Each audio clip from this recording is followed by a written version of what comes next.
آج ہم مسلمان اپنے آپ کو دیکھیں، پوری دنیا کے اندر فلسطین، کشمیر، ویتنام، سیریا، شام، یمن، ان تمام ممالک کے اندر جو مسلمانوں پر ظلم ہو رہا ہے، فلسطین میں جس بے دردی کے ساتھ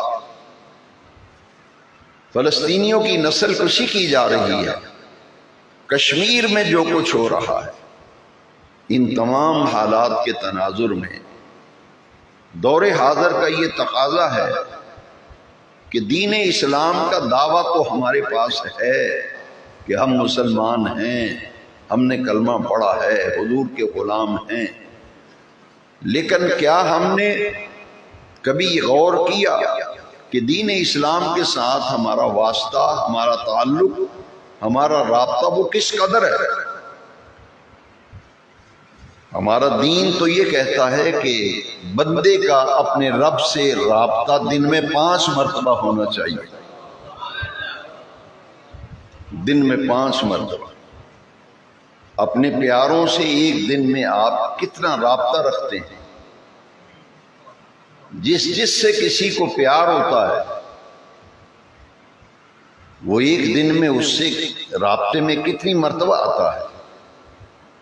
تو سب سے بڑی کمزوری تو یہاں پیدا ہوئی، اسے کہتے ہیں تعلق مع اللہ تعالی، کہ بندے کا اپنے رب سے تعلق، تو تعلق ہی جب کمزور ہو گیا تو پھر یہ دعوے اور یہ ساری چیزیں یہ سب دکھلاوا بن جائیں گی، کیونکہ ہمارا دین یہ چاہتا ہے کہ جس خالق کائنات نے، جس اللہ کریم نے پوری کائنات بنائی، جو ہمارا خالق ہے، جو ہمارا مالک ہے، ہمارا رازق ہے، رزق دینے والا تو اللہ کریم ہے، تو ہم اللہ کریم سے غفلت کا شکار ہو کر، اس سے تعلق کمزور کر کے رزق کی تلاش میں پھرتے ہیں، تو برکت کیسے ہوگی؟ رزق دینے والا تو وہ ہے جس کے دربار میں 5 ٹائم کی حاضری ہے۔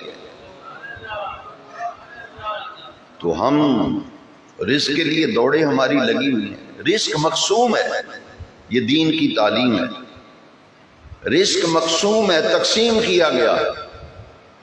آپ جتنی مرضی کوشش کریں، جو آپ کا حصہ ہے وہ آپ کو مل کے رہے گا۔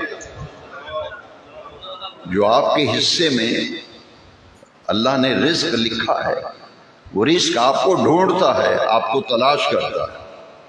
2 چیزیں انسان کو ڈھونڈتی ہیں، تلاش کرتی ہیں۔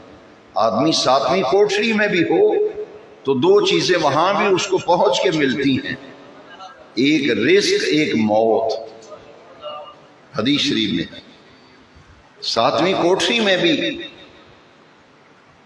آپ کا جو رزق اللہ نے لکھا ہے وہ آپ کو مل کے رہے گا۔ 2 چیزیں تلاش کرتی ہیں انسان کو، بلکہ کھینچ کے لے جاتی ہیں۔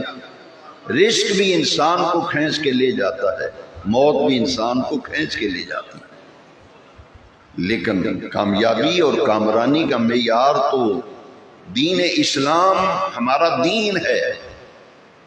ہمیں قبر میں پوچھا جائے گا تو کیا جو ہمارا دین ہے، میرا اور آپ کا سوچنے کا اور توجہ کرنے کا معاملہ بہت ضروری ہے کہ ہمارا دین سے کتنا تعلق ہے، ہم دین سے کتنا جڑے ہوئے ہیں۔ جو قرآن فرماتا ہے وَرَضِيتُ لَكُمُ الْإِسْلَامَ دِينًا، اللہ نے تمہارے لیے تمہارے دین اسلام کو پسند کر لیا۔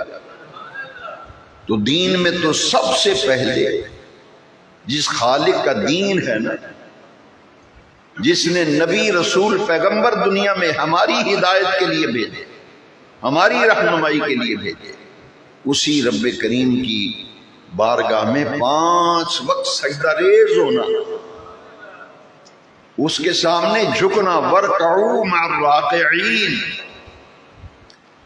5 وقت کی نماز، إِنَّ الصَّلَاةَ كَانَتْ عَلَى الْمُؤْمِنِينَ كِتَابًا مَوْقُوتًا۔ تو دین اسلام پہ ہمیں وابستہ ہونے کے لیے پہلی سیڑھی جو ہے تعلق مع اللہ تعالی، اللہ سے تعلق تعلق باللہ تعالی، تعلق مع اللہ تعالی، دونوں ایک ہی چیزیں کہ اپنے اللہ سے تعلق قائم کریں، اور اللہ سے تعلق قائم کرنے کے لیے مسلمان پر 5 وقت کی نماز فرض کی گئی۔ اس لیے قرآن مجید میں فرمایا اے ایمان والو اسلام میں مکمل طور پر داخل ہو جاؤ۔ تو ہمیں یہ سستی، یہ غفلت، اسے دور کرتے ہوئے خود بھی نماز کا پابند، اپنے گھر میں بھی نماز کا ماحول، بیٹیوں بہنوں اولاد کو بھائیوں کو نماز کی طرف رغبت دلا، یہ میری اور آپ کی ذمہ داری ہے۔ اللہ کریم ہمیں توفیق دے۔